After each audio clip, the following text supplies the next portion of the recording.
మన మీద వీడు పగ పెంచుకుంటే కేసు పెట్టడానికి ఒక ఫోటో కావాలిగా.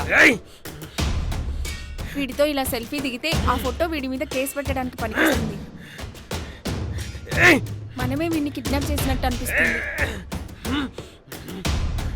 అయితే సెల్ఫీ వద్దు, వీడియో వద్దు, ఇక్కడ నుంచి వెళ్దాం పదండి. చంపేస్తా కొడుకులారా, నన్ను కట్టేసి పారిపోతున్నారా?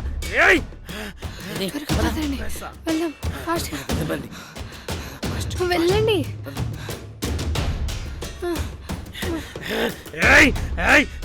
చంపేస్తా నా కొడుకులారా, వదిలి పెట్టారా? చంపేస్తా.